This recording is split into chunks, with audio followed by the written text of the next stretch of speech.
Burası Konoha kahvehanesi. Burada Naruto'yu biraz tiye alıyoruz. Naruto evreninde nefret edilen pek çok karakter var. Orochimaru insanları deney malzemesi yaptı. Obito bütün dünyayı birbirine kattı. Madara ise tüm dünyayı illüzyona hapsetmeye çalıştı. Ama bütün bunlara rağmen bazı Naruto izleyicileri için en sinir bozucu karakter hala Danzo Shimura. Çünkü Danzo bir canavar gibi görünmüyordu. Kendisini kötü adam olarak da tanıtmıyordu. Tam tersine yaptığı her şeyi Konoha için yaptığını söylüyordu. Çocukları duygusuz askerlere dönüştürdü. Sushi'nin gözünü çaldı. Itachi'yi kendi klanına karşı kullandı. Pain köye saldırırken kök birliklerini sakladı. Sonra bütün bunların üzerine dönüp kendisini köyün gerçek koruyucusu olarak gördü. Yani Danzo'nun çalışma sistemi oldukça basitti. Önce sorunu büyütüyordu, sonra çözüm olarak da kendisini öneriyordu. Bir nevi Konoha'nın hem yangını çıkaran hem de yangın tüpünü satan yöneticisiydi. Danzo'nun en tehlikeli özelliği güçlü olması değildi. Kendi yaptıklarının doğru olduğuna gerçekten inanmasıydı. Peki Danzo gerçekten Konoha'yı koruyor muydu? Yoksa Konoha sevgisini, iktidar arzusunu saklamak için mi kullanıyordu? Bugün Danzo'nun karakterini, korkularını ve Naruto evrenindeki en büyük çelişkisini inceleyeceğiz. Danzo'yu anlamak için önce gençliğine dönmemiz gerekiyor. Danzo ve Hiruzen, Tobirama'nın aynı ekibinde yerleşti. İkisi de yetenekliydi, ikisi de Konoha'ya bağlıydı. İkisi de bir gün büyük bir lider olmak istiyordu. Ancak aralarında önemli bir fark vardı. Tehlike anında Hiruzen harekete geçiyordu. Danzo ise önce korkusuyla, sonra egosuyla, ardından da Hiruzen'le mücadele ediyordu. Tobirama'nın ekibi Kinkaku Birliği tarafından kuşatıldığında bir kişinin geride kalıp diğerlerine kaçmaları için zaman kazandırması gerekiyordu. Danzo gönüllü olmak istedi. Ama düşünürken Hiruzen ondan önce davrandı. Hiruzen ölüm ihtimalini bilmesine rağmen öne çıktı. Danzo ise yalnızca birkaç saniye gecikti. Fakat o birkaç saniye hayatının geri kalanını şekillendirdi. Tobirama Hiruzen'i 3. Hokage olarak seçti. Danzo ise o günden sonra kendini Hiruzen'in gölgesinde gördü. Hayatındaki bütün siyasi kariyerini birkaç saniyelik gecikmenin rövanşını almaya adadı. Bazı insanlar geçmişi kabullenir. Bazıları terapiye gider. Danzo ise gizli teşkilat kurdu. Danzo'nun asıl sorunu Hiruzen'den nefret etmesi değildi. Hiruzen'in kendisinden daha cesur olduğunu bilmesiydi. Hokage olmak istiyordu ama Hokage olmasını sağlayacak ilk sınavda başarısız olmuştu. Bu yüzden hayatının geri kalanında da aynı şeyi kanıtlamaya çalıştı. Ben Hiruzen'den daha kararlıyım. Ben onun vermediği kararları verebilirim. Ben köy için onun yapmadığı fedakarlıkları yaparım. Ancak burada küçük bir ayrıntı vardı. Danzo genellikle kendi hayatını değil, başka insanların hayatını feda ediyordu. Fedakarlık konusunda da oldukça cömertti. Özellikle bedeli başkası ödediğinde. Hiruzen ve Danzo Konoha'yı korumak istiyordu. Fakat köyü tamamen farklı şekilde görüyorlardı. Hiruzen için Konoha içinde yaşayan insanlardı. Danzo içinse Konoha korunması gereken askeri bir sistemdi. Ve insanlar bu sistemin parçasıydı. Gerekirse kullanılabilirler, değiştirilebilir ve feda edilebilirlerdi. Bu düşünce kök teşkilatında açıkça görülüyordu. Kök üyeleri çocuk yaşta seçiliyordu. İsimlerinden, geçmişlerinden ve duygularından uzaklaştırılıyorlardı. Arkadaşlık kurmamaları isteniyordu. Sorgulamadan emir almaları öğretiliyordu. Danzo'nun eğitim sistemi neredeyse şöyleydi. Duygun var mı? Sil. Ailen var mı? Unut. Fikrin var mı? Onu hiç açmayalım. Sai'nin çocukluğu bu sistemin insanları nasıl boş bir araca dönüştürdüğünün en net örneklerinden biriydi. Danzo bunu güç olarak görüyordu. Ona göre duygular zayıflıktı. Fakat Naruto evreninin neredeyse tamamı bunun tersini anlatıyordu. Naruto arkadaşları sayesinde güçlendi. Sasuke kaybettiği bağlar yüzünden karanlığa düştü. Gaara bir bağ kurduğu için değişti. Itachi kardeş sevgisi yüzünden bütün hayatını feda etti. Danzo ise insanlardan duygularını çıkarınca kusursuz askerler elde edeceğini düşündü. Sonuçta elde ettiği şey ne kendi kararlarını verebilen ne de normal bir hayat yaşayabilen çocuklardı. Kısacası Danzo köyü korumak için köyün geleceğini psikolojik olarak parçalıyordu. Yangını söndürmek için binayı yıkmak gibi. Sonra da enkaza bakıp güvenlik sorunu kalmadığını söylemek gibi.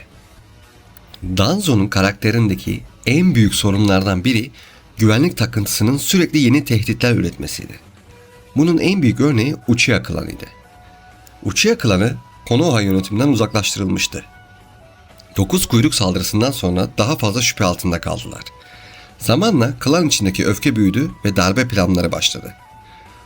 Bu noktada Sushi, Kotoa Matsukami gücünü kullanarak çatışmayı barışçıl biçimde durdurmayı planladı. Fakat Danzo Sushi'ye güvenmedi. Onun gözünü çaldı. Çünkü Danzo'nun dünyasında tehlikeli bir gücün yanlış ellere geçmesini engellemenin en güvenli yolu o gücü doğrudan kendi bedenine yerleştirmekti. Son derece tarafsız bir güvenlik politikası. Danzo'nun mantığına göre Sushi'nin gücü yanlış ellere düşebilirdi. Bu yüzden o gücün kendi elinde olması gerekiyordu. Garip şekilde Danzo'nun dünyasında yanlış eller her zaman başkalarının elleriydi. Kendi elleri ise üzerinde onlarca Sharingan bulunmasına rağmen güvenilir kabul ediliyordu.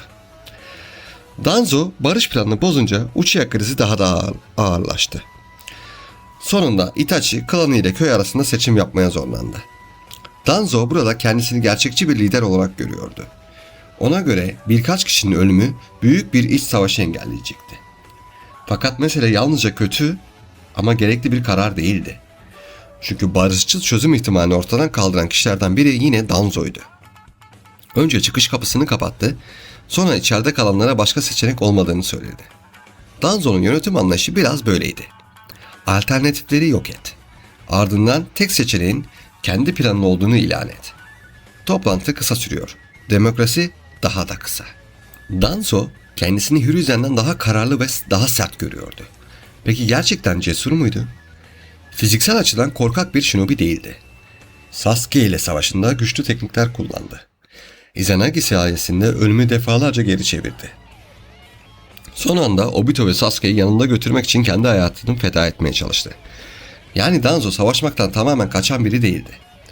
Ancak Izanagi ile defalarca ölümü geri alıp sonra kendini cesur görmekle biraz oyunu sürekli kaydedip tek seferinde bitirdim demeye benziyor. Fakat ahlaki cesaret konusunda da aynı şeyi söylemek zor. Hiruzen'in en büyük zayıflığı fazla yumuşak olmasıydı. Orochimaru'ya zamanında müdahale edemedi. Danzo'nun faaliyetlerine uzun süre izin verdi. Uchiha krizini kesin biçimde çözemedi. Danzo ise bütün bunları kararsızlık olarak gördü.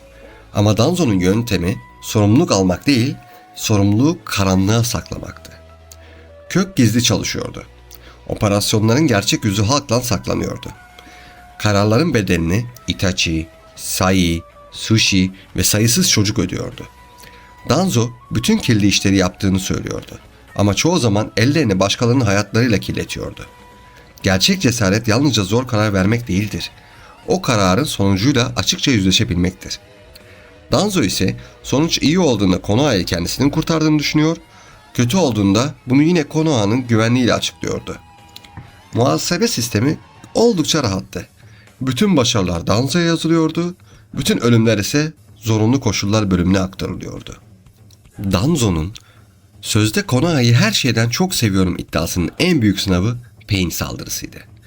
Pain, Konoha'yı işgal ettiğinde köyün bütün güçlere ihtiyacı vardı. Ancak Danzo kök üyelerine savaşa katılmamalarını emretti. Naruto'nun geri çağrılmasını da engellemeye çalıştı.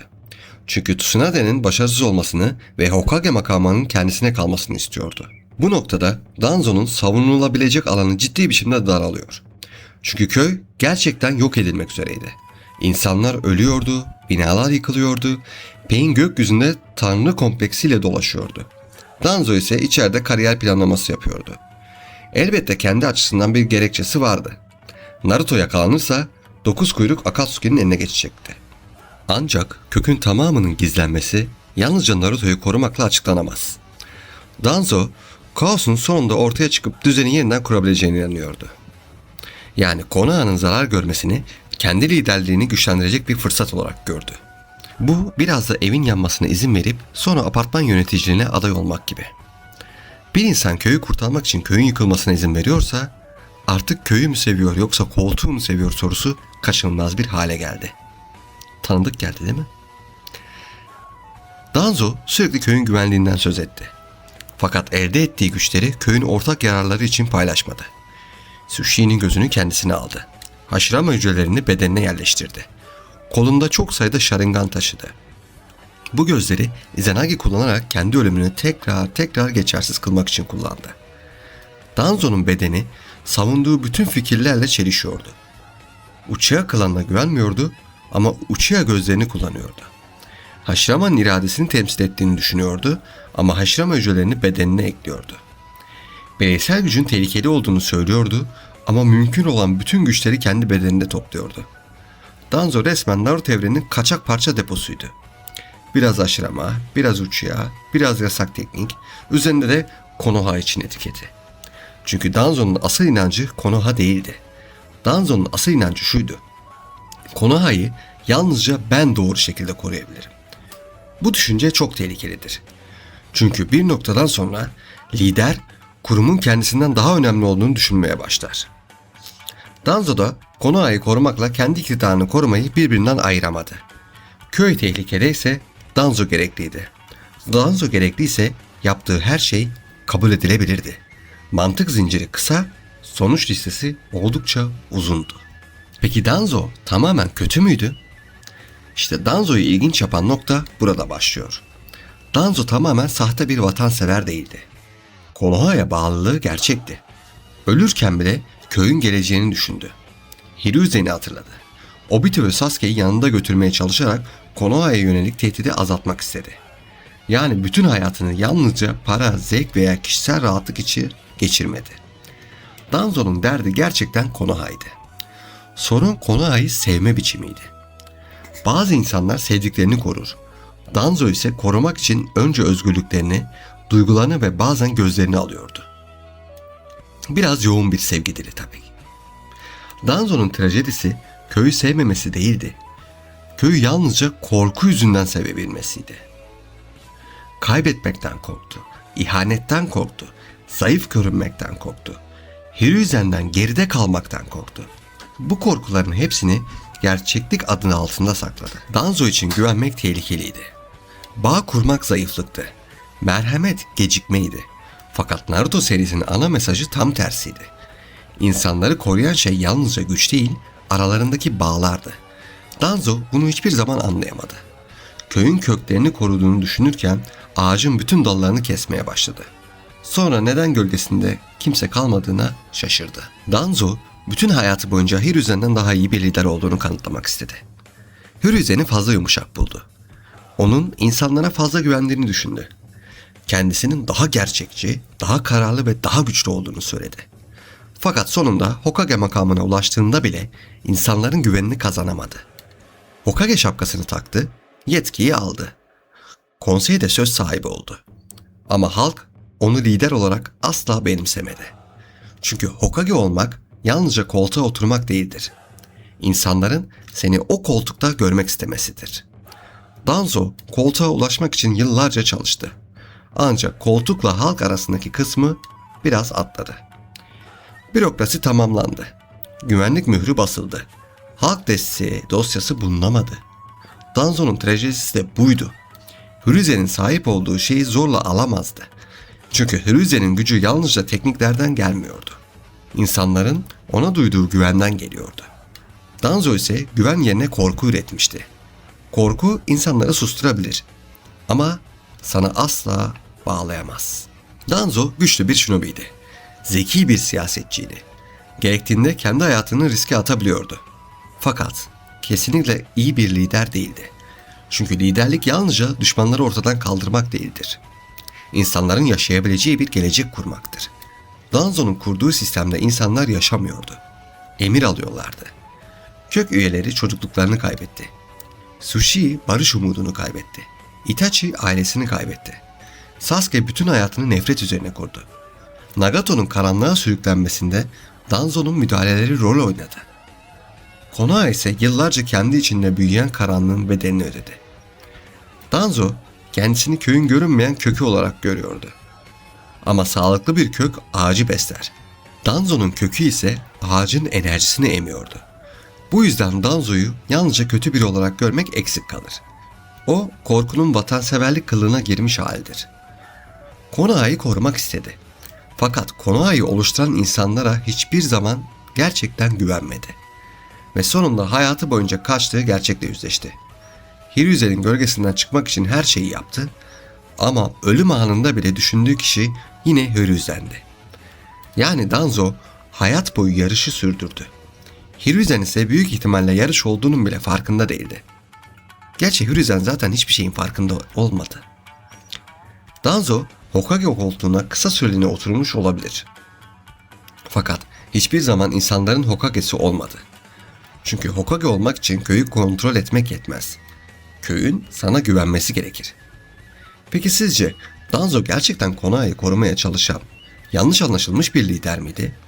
Yoksa köy sevgisini güç arzusuna bahane olarak kullanan bir ikiyüzlü müydü? Yorumlarda fikrinizi yazın. Çünkü Danzo hakkında herkesin söyleyecek bir şeyi vardır. Destek olmak için videoyu beğenip abone olmayı unutmayın. Bir dahaki videoda görüşmek üzere.